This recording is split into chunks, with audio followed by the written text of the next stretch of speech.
aqui para a gente falar um pouco hoje sobre panorama de cibersegurança. A gente vai tocar em algumas questões relacionadas a produtos mais adiante, mas a princípio a gente quer trazer um panorama de como que está o momento quanto a cyber aqui no Brasil e na América Latina como um todo. Bom, antes, né, para quem ainda não conhece a Kaspersky, a Kaspersky é uma empresa de quase 27 anos, nós nascemos em 97, uma empresa que foi fundada pelo Eugene Kaspersky, que é esse cara que está aqui no meio. Hoje somos em torno de 5.500 funcionários ao redor do mundo. Um terço desses funcionários são direcionados à pesquisa e desenvolvimento. Somos uma empresa global, então assim, temos presença ao redor do mundo. Temos uma métrica aí baseada nos nossos números de inteligência, de em torno de 400 novas mil ameaças diárias detectadas pelos nossos sistemas e pelos nossos especialistas. Temos ali mais de 200 pessoas num time que a gente chama esse time de Great. Temos inclusive brasileiros, né? Temos uma subdivisão desse time na Américas e o head é um brasileiro. Tem profissionais brasileiros nesse time também, que são times de pesquisa e desenvolvimento avançado em busca de ameaça, né? O que popularmente aí, grosseiramente conhecido no mercado como os hackers éticos, né? Então, esse time também está presente com brasileiros, a gente tem bastante conhecimento sobre o nosso mercado nacional e a Kaspersky aí tem evidência em várias ameaças detectadas no nosso território. Seja o malware do Prelex, que era relacionado a pagamentos PIX, ou o vírus do boleto, que já era bastante conhecido, enfim, pagamentos via aproximação, maquininha de cartão de crédito, a gente também teve algumas descobertas feitas por brasileiros nesse ambiente. Muitas delas foram realizadas pelo Fábio Assolini, que é um dos heads dessa área aqui dentro da Kaspersky. A Kaspersky hoje atua em mais de 200 países. Quando a gente fala de Américas, o nosso principal escritório é em São Paulo.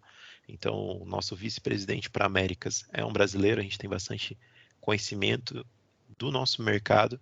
Isso ajuda muito no dia a dia, tanto para suporte aos clientes, né? Boa parte do nosso time de suporte avançado também está brasileiro, então acaba entendendo muito sobre o nosso mercado e as nuances aí no dia a dia sobre as necessidades que vocês possam existir no ambiente de vocês. Temos a disponibilidade também de centros de transparências, é uma iniciativa da Kaspersky, caso você tenha interesse, né, de conhecer a empresa ou o nosso código-fonte dos nossos produtos.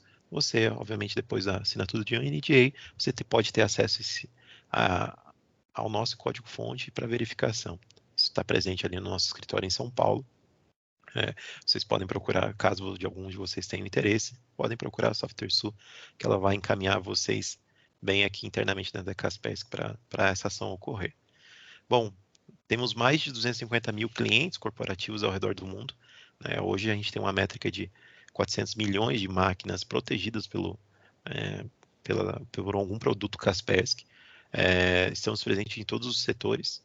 Né? Não tem nenhum setor que hoje ativamente a Kaspersky não trabalhe ou não tenha um caso de evidência e relevância, tanto em organizações públicas quanto privadas. Bom, falando um pouco do nosso estado de cibersegurança, já dando início ao foco desse webinar, a gente sabe que isso já não é novidade para ninguém, né? Quando a gente fala sobre as questões de ataque, tem crescido consideravelmente. Hoje a gente vai falar um pouco sobre a metodologia que está sendo utilizada nesse momento. Quando a gente fala de áreas suscetíveis a ataques, todo mundo é necessariamente um alvo, mas obviamente áreas governamentais e financeiras ainda representam a maior parte hoje dos ataques existentes.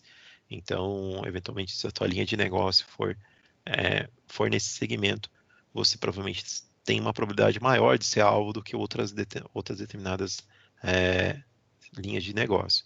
Então, é um ponto bastante de atenção que a gente gosta de mencionar. Sobre essa enxurrada constante de ataques, esses números são todos baseados em números internos da Kaspersky, nosso setor de inteligência. Esse número aqui é de 2022, mas ele continua bastante atual. É relacionado ao número de incidentes, né? A gente tem hoje uma visibilidade bastante significativa quanto a incidentes relacionados a malware, ou muitas vezes campanha de ransomware, é o que publicamente gera uma dor maior. Mas um ponto que a gente tem subido de alerta quanto aos nossos clientes é sobre campanhas de phishing e engenharia social. e esse é um ponto bastante latente hoje na América Latina como um todo, e principalmente no Brasil. O Brasil já tem a referência de ser líder mundial, né? E é um título um pouco complexo, mas a gente é líder mundial em trójanos bancários e vírus relacionados ao ambiente bancário e financeiro. Isso é um segmento que o Brasil é muito forte.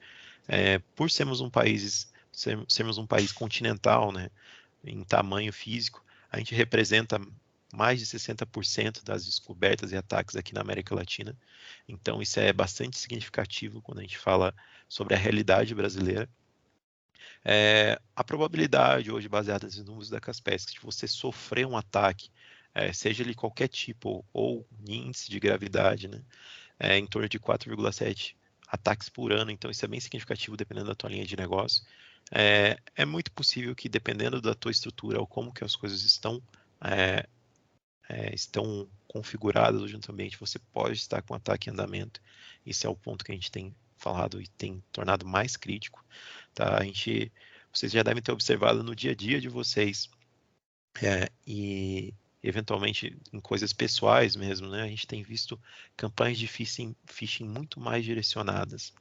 Então, assim, baseado nos nossos números de 2023, no período de um ano, esse número vai ser atualizado agora em junho, mas nós tivemos um aumento em América Latina como um todo de 630% em campanhas de phishing. Né? Isso é bastante significativo. Phishing hoje é é o nosso principal vetor de ataque que nós temos diagnosticado na realidade dos clientes e eventualmente em empresas que sejam vítimas de outros tipos de ataque. Por que eu falo isso? O phishing ele tem entrado muito no segmento de ser a porta inicial de um ataque.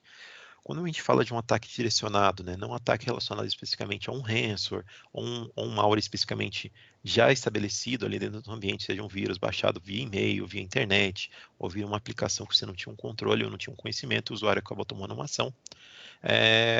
Os atacantes direcionados, que é onde a gente tem um resultado mais efetivo desses ataques, tem utilizado o phishing e engenharia social como um vetor significativo. Então, o ataque hoje começa muito tempo antes do seu dia D, vamos dizer assim, né? Definitivamente você tem um dado criptografado, um dado vazado, eventualmente uma rede parada em virtude de um malware. Então, o ataque pode começar muitas vezes um ano antes, né? Ele estuda hoje, o atacante estuda a estrutura da tua companhia, quem são as pessoas-chave, quais são os projetos relevantes. Ele faz contato muitas vezes com pessoas do teu time, pessoas da área comercial, pessoas da área administrativa. Ele tenta coletar o máximo de informações para ter campanhas de phishing mais efetivas, né? Ele tenta falar sobre assuntos internos, um roubo, eventualmente tenta o roubo de uma credencial válida, e eventualmente ele tendo acesso ao teu ambiente, ele vai utilizar de várias técnicas ali para diminuir o senso crítico do teu usuário, para efetivamente ele coletar mais informações e tornar o ataque dele no futuro efetivo. Então é um ponto que a gente tem batido muito com os clientes. Isso é a principal latência hoje de ataques aqui na nossa região. E a gente pode observar isso no dia a dia. Provavelmente você já deve ter recebido um SMS relacionado. E a gente vê que o phishing hoje, o vetor não é só mais o e-mail, né? Você já deve ter recebido algum SMS de alguma promoção, alguma compra de cartão de crédito em um banco que muitas vezes você nem tem conta, ou muitas vezes alguma coisa relacionada à milhagem de cartão de crédito. Eventualmente a gente sabe que hoje tá crescente os 0800 falsificados, né? Então, assim, o usuário, você recebe uma chamada se passando por 0800 de uma instituição financeira para coleta de dados, e eventualmente eles utilizam dessas técnicas de engenharia social até mesmo dentro de companhias. Então, às vezes, ele vai tentar se passar por um fornecedor seu ou por algum.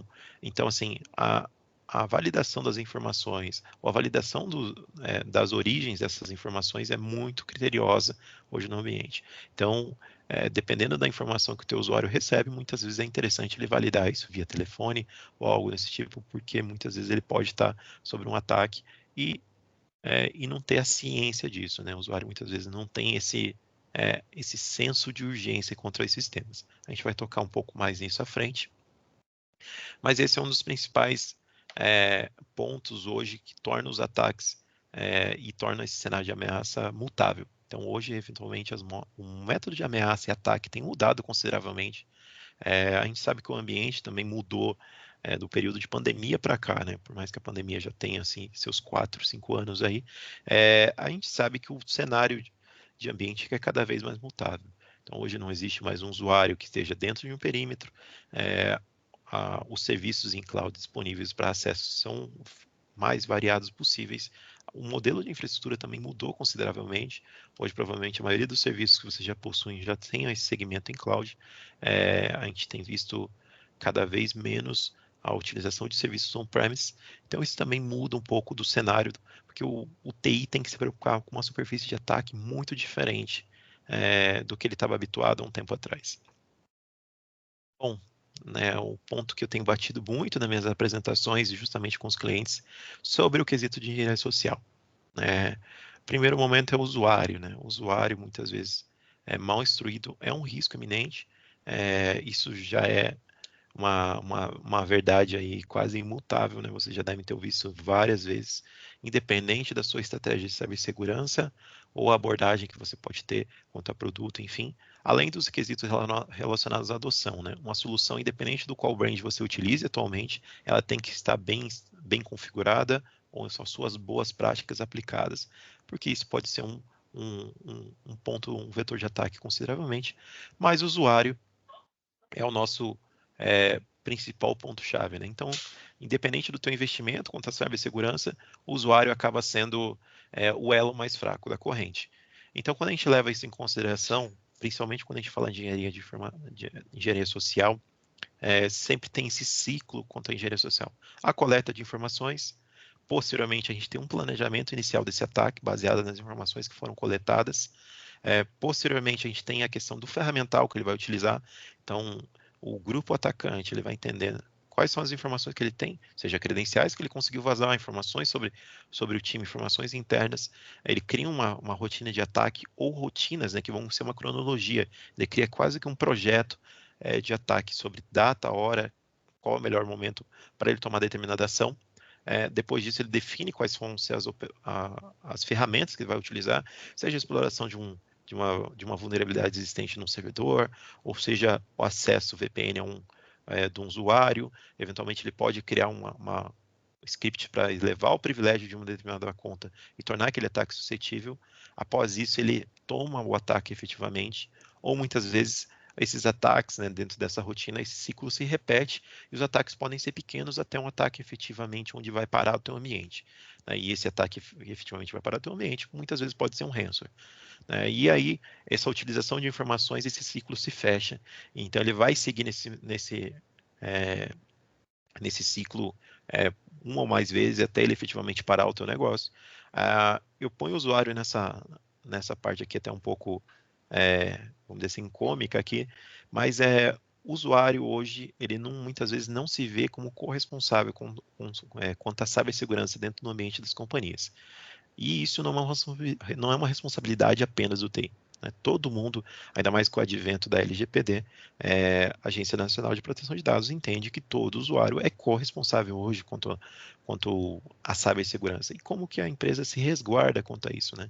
A gente tem hoje disponível aí uma série de elementos quanto a treinamentos, abordagem ao usuário. Eu vou falar mais à frente sobre um produto que a gente tem hoje em portfólio que poderia muitas vezes apoiar vocês nessa rotina, que é justamente diminuir a tua superfície de ataque. Então, além de produtos que a gente tem ali que protegem o endpoint e garantem um cenário um pouco mais tranquilo, a gente também não pode deixar de lado o usuário. Isso dentro de uma estratégia de cibersegurança é fundamental. Então, quando a gente fala sobre estratégia de segurança cibernética, e aqui eu estou falando, obviamente, de forma agnóstica, né?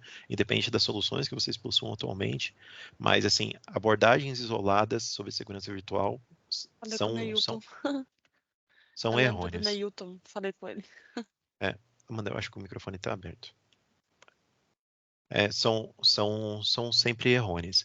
Então, assim, a segurança virtual, ela não é algo estático.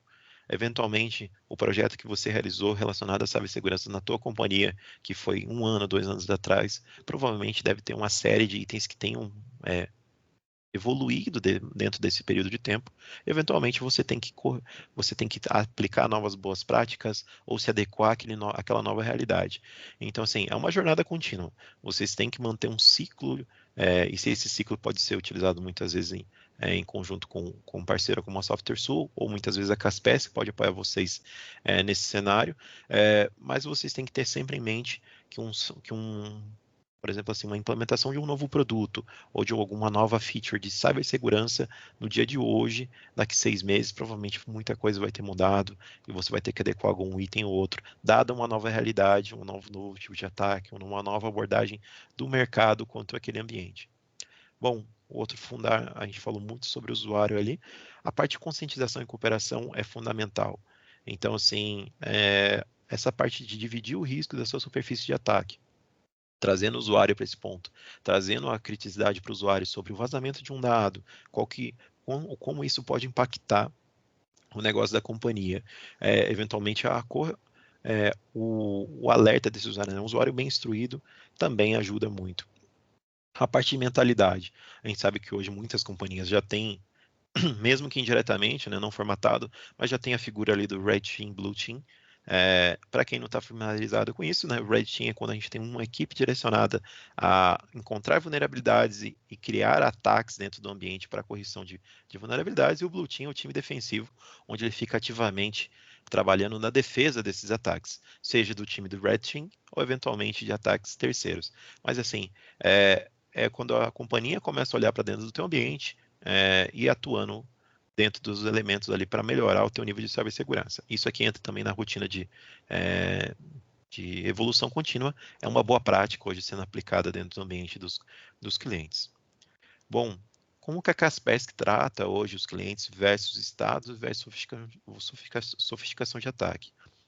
A gente sabe que é uma realidade, muitas companhias ainda veem o anti-malware, né, ou popularmente conhecido como antivírus, como uma solução que ele precisa ter, e ele vê isso muitas vezes com custo, ele não vê isso muitas vezes na questão efetiva sobre o impacto que aquilo pode gerar tanto de imagem quanto financeiramente na companhia. E a gente tem uma outra lacuna que seria quanto aos times técnicos, tá? E quando a gente fala desses times técnicos, a gente não está falando necessariamente quanto ao skill técnico efetivo de cada um de vocês quanto à cibersegurança, mas muitas vezes de número, né? Número de pessoas disponíveis para esse ambiente. A gente sabe que é natural em várias companhias, a companhia ter 2.000, 3.000 usuários, e o time TI ser composto muitas vezes por 10 pessoas, 15 pessoas, mas muitas vezes ele tem ali uma ou duas pessoas no máximo direcionadas a matéria de cibersegurança. E, obviamente, essas pessoas têm rotinas administrativas, tem outros elementos que ela tem que dar conta e acaba sendo, ou muitas vezes ela é compartilhada com outros segmentos, né? Ele cuida também de data center, cuida da parte de redes, enfim, é um pouco complexo da gente exigir de um usuário específico, né, de um cliente, essa parte de controle mais granular sobre a parte de cibersegurança. E aí é onde a gente entra hoje com nossas disponibilidades de portfólio. Né? Hoje a Kaspersky, para a parte de endpoint, todas as nossas soluções já possuem ou são EDR ou possuem funções de EDR desde a nossa base, né, que a gente tem o EDR Foundation. Esse aqui vocês têm a visibilidade no nosso portfólio completo da Kaspersky. Nós temos soluções direcionadas a ambientes legados, ambiente de data center, temos soluções relacionadas à proteção de e-mail, temos a solução de educação ao usuário, tá? Isso é um ponto super válido, eu vou falar um pouco mais à frente. Mas a gente tem aqui hoje o nosso principal, um dos itens aqui vai ser tomado no tema desse webinar, que é o nosso portfólio Next, nosso portfólio GDR, onde desde a sua oferta inicial ele já possui ali a funcionalidade presente de EDR, da parte de visualização da cadeia do ataque. Então isso é bastante significativo, te dá bastante visibilidade sobre os ataques que estão em andamento no teu ambiente. A Kaspersky, falando da nossa proteção de endpoint, nós já temos vários recursos aplicados relacionados à inteligência artificial, proteção ativa sobre vulnerabilidades existentes, mesmo que você não tenha um patch corrigido. Nós temos vários controles ali a partir da nossa camada do Optimum, quanto a syscontrol, controle granular do dispositivo, eventualmente a gente controla todos os recursos de máquina, Fire, USB, e quando a gente fala de USB é um ponto também latente, a gente não está falando apenas de um bloqueio efetivo de USB, mas exploração de vulnerabilidades em cima de USB, seja um dispositivo tentando se passar por um teclado, por um mouse, ou um roubo de informações através desse e-mail, né? Máquinas muitas vezes que estão expostas, a gente sabe que a gente tem clientes que têm máquinas que ficam muitas vezes em atendimento público, e essas máquinas são um vetor de ataque considerável, né? Quando a gente fala de acesso físico, essas máquinas acaba sendo muito fácil. Temos no nosso portfólio uma solução de XDR, a solução de XDR traz uma sofisticação, né? E o ponto que eu gosto sempre de segmentar muitas vezes o mercado acaba deturbando esses elementos. A gente sabe que um XDR muitas vezes vai te trazer um ferramental significativo contra Threat Intelligence e Threat Hunting, mas se você não tiver dentro da companhia pessoas que tenham tempo hábil para tomar ações efetivas sobre essa solução do XDR, você acaba marginalizando essas informações e deixando isso de lado. O mercado muitas vezes fala sobre inteligência artificial, mas a inteligência artificial ela é utilizada para detecção de ataques, né? Então ela vai fazer o isolamento de uma máquina ativamente, ela vai tomar uma ação e resposta dentro do incidente, mas a verificação, a validação desses itens sempre tem que ter um fator humano em um time e alguém relacionado à cibersegurança olhando para esses elementos. Então assim, Lucas, mas eu ainda não tenho, eu achava que o XDR era melhor por causa disso e disso. Não necessariamente. Talvez, dado a sua necessidade, XDR seja o melhor e, eventualmente, dependendo do teu ambiente, a gente pode compor tanto com um produto de DR mais básico, com uma camada de serviço, você vai ter um resultado onde você tem uma solução que te provê, ou seja, uma solução de cibersegurança, e você não tem a impressão que você está ativamente trabalhando para um fabricante resolvendo chamadas. E eu falo isso de maneira bastante sucinta, tá? Porque se vocês passarem para pensar numa realidade onde você tem 5.000 endpoints que você toma conta, você tem uma solução de XDR e você não ativamente tem uma equipe robusta para tocar essa solução, para tratar os alertas que são gerados pela solução, né, de detecção ou necessidade de uma resposta avançada, você pode muitas vezes marginalizar isso. Se você tem 5.000 endpoints e 1% gera alerta no dia, mesmo que sejam alertas falsos positivos, nós estamos falando de 50 chamados. Então, assim, isso é bastante significativo. A gente consegue compor hoje no portfólio uma solução que a gente chama de MDR, vou falar sobre ela mais à frente, nos nossos produtos mais de entrada, onde você tem o fabricante atuando, né, o fabricante é a Kaspersky atuando nesse serviço de Threat Hunting. Então, essa parte desse serviço da Kaspersky não é um serviço de suporte, break and fix. Né? Eu tive um problema com o meu software de gestão de anti-malware, ele não está fazendo mais determinada função, ou estou tendo uma dificuldade com determinado... Isso é um suporte break and fix. Né? Você tem ou a performance da gestão desses aplicativos foi afetada, ou efetualmente você tem alguma dificuldade de configuração. Mas a gente está falando efetivamente de incidente. Incidente é cibersegurança. A hora que a solução começou a atuar efetivamente, eu posso ter o respaldo, né, com essa solução de MDR do fabricante atuando ativamente dentro do meu ambiente. Antes de falar do MDR, eu gostaria de falar do Security Awareness. Como a gente mencionou muito sobre o usuário aqui dentro no decorrer da apresentação, hoje disponibilizamos dentro do nosso portfólio uma solução de educação ao usuário final. Tá? Essa solução ela é disponível hoje em 3 módulos básicos que estão presentes dela desde a sua oferta inicial, que é um curso gamificado, onde é um curso bastante lúdico, né? Ele tem ali animações, tem alguns vídeos relacionados ao usuário final, tá? Para aprendimento sobre N matérias, seja LGPD, seja navegação em mídias sociais, navegação em e-mail, segurança efetiva dos dispositivos. A gente tem a questão de um curso mais segmentado, né, mais direcionado. A gente tem algumas matérias que são associadas ali. Temos um foco bastante grande em LGPD. Então, a gente não quer que o teu usuário final seja um especialista de LGPD, mas ele tem que ter ciência do impacto dessa informação, qual que é a criteriosidade da informação, qual que é o impacto disso referente à companhia, e você tomando essas ações, né, tem certificados aplicados a esses usuários, você consegue ter todas essas questões de conformidade hoje presentes dentro da solução. Se você for a figura do TPO dentro da companhia, ou você tiver algum colega que é essa figura do DPO, já tem essa figura estabelecida do DPO, vale muito a pena essa abordagem quanto a essa solução, pois isso traz bastante segurança e respaldo para a companhia. A gente não está falando que eventualmente vocês vão ser isentos, muitas vezes, de uma corresponsabilidade quando o LGPD via a Agência Nacional de Proteção de Dados, mas eventualmente o nível, né, de impacto diminui consideravelmente quando você tem um certificado do teu usuário final, tornando ciente que você fez o teu papel e eventualmente o treinou quanto ao risco daquela informação.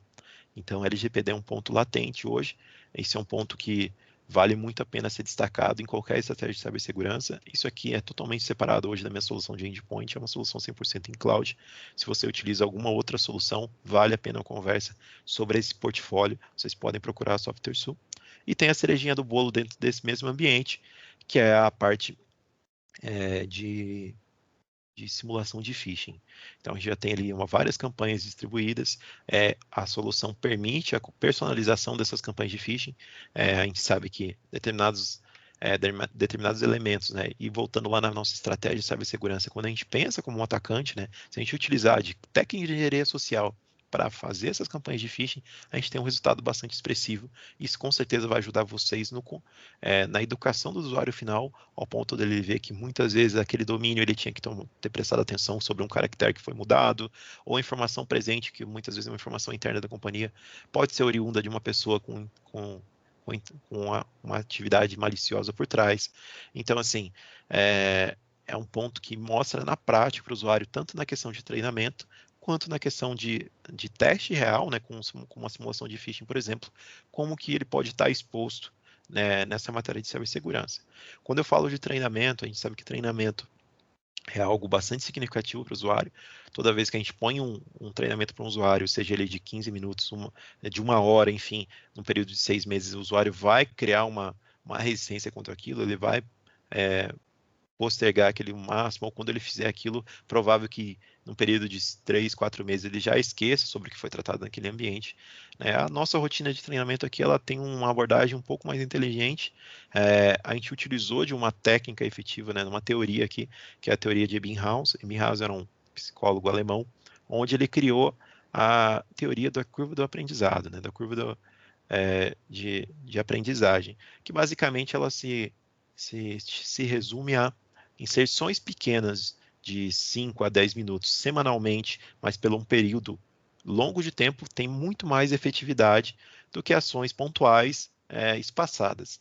Então, isso vale para tudo na nossa vida, né? Quando a gente fala de curva de aprendizado, seja você aprendendo uma nova língua, eventualmente, se você está aprendendo uma nova língua e você faz aulas efetivamente com um espaço muito longo entre elas, ao longo do tempo você não vai ter um aproveitamento. Mas se você utiliza de artifícios, por exemplo, assim, seja um Duolingo ou alguma solução, e eu estou fazendo essa analogia já para ficar bastante lúdico aqui, pessoal, né? Mas você faz inserções diárias, seja exercícios curtos, enfim, você vai ganhando muito vocabulário, você vai ganhando muita aprendizagem. Eu gosto sempre de fazer essa analogia com o aprendizado numa nova língua, porque é algo que acaba afetando todo mundo, né? Independente da língua, eventualmente provavelmente, acho que todo mundo hoje tem isso como um foco. Então, isso acaba auxiliando muito essa abordagem, né? Inserções diárias ou semanais, enfim, vão trazer um resultado muito mais expressivo. E, obviamente, independente dos investimentos que você pode fazer direcionados à cibersegurança, quando a gente fala tecnológicos, né? Direcionados a dispositivo, estou investindo em Fire, estou investindo em WAF, estou investindo em controle de acesso, isso aqui é fundamental, acaba sendo um dos pilares onde você vai trazer um resultado muito mais efetivo ao teu ambiente e permitindo que vocês tenham uma estratégia que aborde todas as vertentes da sua superfície de ataque. Bom, voltando ali sobre o ponto do que a gente pode complementar hoje até nossas soluções de EDR, a gente tem a questão do MDR. Isso aqui é muito válido para companhias que têm um parque grande, mas muitas vezes não tem pessoas direcionadas à cibersegurança, né, e muitas vezes não tem tempo. Então, é a Kaspersky atuando 24/7. Isso é um serviço feito em cima de telemetria, né? A gente tem, os nossos produtos têm uma rede de inteligência que chama KSN, e é compartilhado esse metadado com o nosso setor de inteligência, aqui a gente faz um direcionamento do teu metadado a um time focado, há uma série de recursos associados aqui, de Threat Intelligence, Sandbox, a gente tem recursos associados a Tactical Matrix, a gente tem uma visibilidade muitas vezes superior ao que uma solução de XDR te traria na perspectiva do endpoint, em virtude de nós termos um time, né? Tem um serviço, tem um fator, além de tecnológico, mas um fator humano. Tem um time da Kaspersky, 24/7, esse time é distribuído ao redor do mundo, ativamente trabalhando no incidente. Então, o tempo de resposta também é muito significativo dessa solução. Muitas das ações já são resolvidas via inteligência artificial. A gente tem ali em torno de 30%, 35% dos incidentes já tem uma resolução quase que instantânea, mas efetivamente, baseado nesse metadado, você tem um analista, um especialista no produto Kaspersky, um especialista em cibersegurança, tomando ação efetiva dentro do teu ambiente. Ele não tem um acesso direto do teu ambiente, mas ele cria um relatório aplicado, baseado no metadado coletado do endpoint. O endpoint vai ter informação sobre tudo que ocorreu na máquina, porque ele tem o controle tanto de firewall, de análise de comportamento, de pacotes, versionamento, ele tem a visão geral do teu endpoint, e baseado nisso ele cria um relatório forense com a resolução do incidente, qual é a tua última ação a ser tomada, enfim, você tem uma tranquilidade efetiva com uma solução GDR, ela tomando as ações já de incidente, seja isolamento da máquina, mas a resolução daquilo para aquilo não volte a ocorrer também. O que eu tenho que fechar de configuração. Então aqui é efetivamente uma solução um pouco fora da curva. A gente sabe que a questão de threat hunting não é algo abordado hoje dentro dos clientes, até mesmo em clientes que muitas vezes compram soluções de XDR, porque em algum momento eles assumiram uma verdade que a solução de XDR seria melhor para a necessidade dele, mas se ele não tiver um time, né, seja um time de Blue Team, Red Team focado nessa solução de XDR, provavelmente ele vai ter mais ônus do que bônus, né? E eventualmente ele sabe que o custo de uma solução de XDR é significativo, comparado a uma solução de EDR, então tudo isso tem que ser colocado na balança. Muitas vezes o MDR estaria somado ao EDR nesse meio do caminho, entre você ter uma solução XDR e uma solução de EDR. Então, dependendo da tua necessidade, vocês podem procurar a SoftwareSul e a gente pode fazer uma conversa detalhadamente para entender o teu ambiente hoje, quais são as nuances efetivas que você está enfrentando, qual que é o seu planejamento para 1, 2, 3 anos, e a gente montar uma estratégia de cibersegurança a 4 mãos aí com vocês para fazer uma composição, tanto de produto quanto de serviço, e eventualmente não vir aqui com uma abordagem de qual produto é melhor para você, mas entendendo a tua necessidade, a tua realidade nesse momento e como a gente consegue apoiar.